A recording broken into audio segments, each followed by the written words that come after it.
সময় কম, চাপ অনেক বেশি, আর ভুলের কোনো সুযোগ নেই। বন্ধুরা, কল্পনা করুন মাত্র 9 দিনের মধ্যে গড়ে তুলতে হবে এমন এক দল যারা দেশের 18 কোটি মানুষের গর্ব হয়ে উঠবে।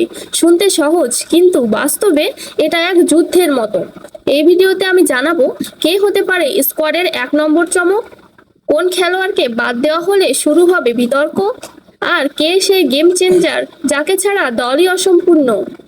তাছাড়া আরও জানবেন বাংলাদেশের অনূর্ধ্ব-23 দলটিকে নিয়ে ভারত সহ বিভিন্ন দেশ এখন দুশ্চিন্তার কারণ হয়ে দাঁড়িয়েছে। ভিডিওটি একটানা দেখুন, কারণ শেষে থাকছে কিছু এমন তথ্য যা আগে কোথাও বলেনি কেউ। ভিডিওটি ভালো লাগলে একটি লাইক করবেন, কমেন্টের মাধ্যমে মতামত জানাবেন এবং সাবস্ক্রাইব করে পাশে থাকতে ভুলবেন না। বাংলাদেশ জাতীয় ফুটবল দলের সামনে সময় খুব কম। 1 সেপ্টেম্বর থেকে শুরু, 9 সেপ্টেম্বর শেষ। সেই ছোট সময়ে দল গঠন, ট্র্যাক ট্রিক্স ঠিক করা, খেলোয়াড়দের বোঝাপড়া সবকিছুই করতে হবে দ্রুত কিন্তু নিখুঁতভাবে। এটা শুধু খেলার জন্য দল করা নয়, এটা দেশের মর্যাদা রক্ষার লড়াই। 28 থেকে 23 জুন ঢাকার মাঠে অনুষ্ঠিত হয় এক সাইলেন্ট রেভলিউশন। 49 জন বিদেশে বড় হওয়া ফুটবলার এলেন শুধুমাত্র একটি স্বপ্ন নিয়ে, বাংলাদেশের জার্সি গায়ে জড়ানোর জন্য। তারা কেউ কানাডা থেকে, কেউ অস্ট্রেলিয়া, কেউ বা ইংল্যান্ড বা ইউরোপের অন্য কোনো দেশ থেকে। এটা আর কোনো সাধারণ ট্রায়াল নয়, এটি ছিল এক ধরনের জাতীয় স্কোয়াড ওয়ার।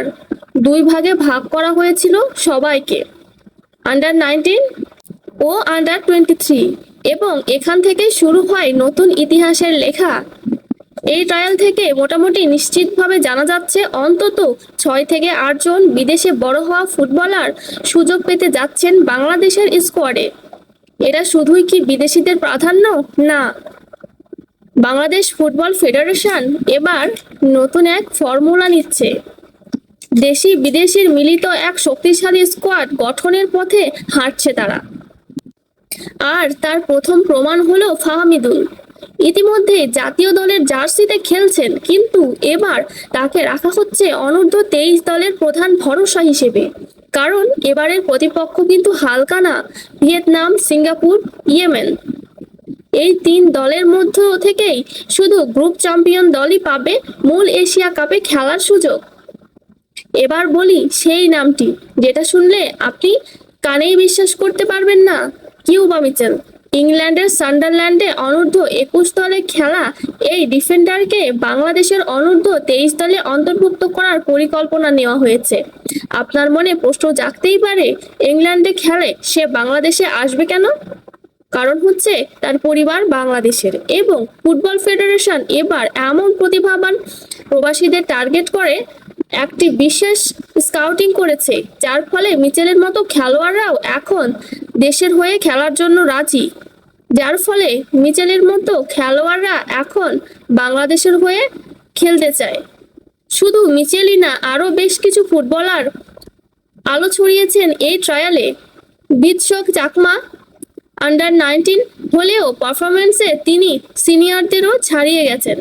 ইকরামুল ক্যাসপার হক মিডফিল্ডে তার নিয়ন্ত্রণ দেখিয়ে কোচরাও চমকে গেছেন। ইবসাম আবেদ, ইব্রাহিম নওয়াজ, ইমান আলম, এই তরুণদের নিয়ে সোশ্যাল মিডিয়ায় ইতিমধ্যে হাইপ তৈরি হয়েছে। জায়ান আহমেদ, তোফায়েল তানিম, সবাই এক একজন নতুন সম্ভাবনার নাম।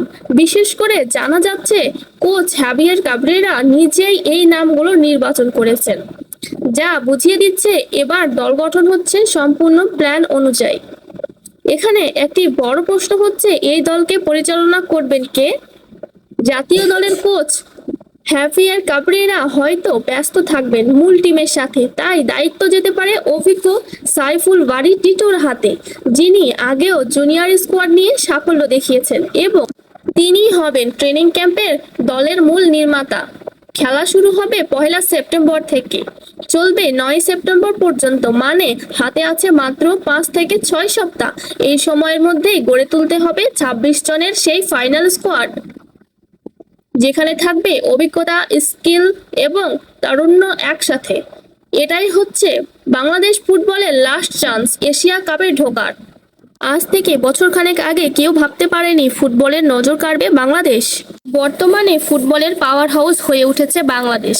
ভারত, সিঙ্গাপুর ছাড়াও সারা এশিয়ার সেরা মিডফিল্ড পজিশন এখন বাংলাদেশের। দেশি বিদেশি ফুটবলারদেরকে নিয়ে গড়েছে বাংলাদেশ দল। তাই তো এখন ভারত সহ বিভিন্ন দেশ এখন ফুটবল টিমকে ভয় পাচ্ছে বা দুশ্চিন্তার কারণ হয়ে উঠেছে। বন্ধুরা, এই ভিডিওটি যদি আপনাকে নতুন কিছু জানিয়ে থাকে তাহলে একটি লাইক দিয়ে উৎসাহিত করবেন। কমেন্ট লিখে জানান আপনার মতে এই 26 জনের স্কোয়াডে অপরিহার্য কে হওয়া উচিত। আর এমনই আরও এক্সক্লুসিভ বিশ্লেষণ ও খবর পেতে চ্যানেলটি সাবস্ক্রাইব করুন এখনই, কারণ সামনে যে তথ্য আসছে তা অন্য কেউ নয়, আপনি সবার আগে জানবেন এখানেই।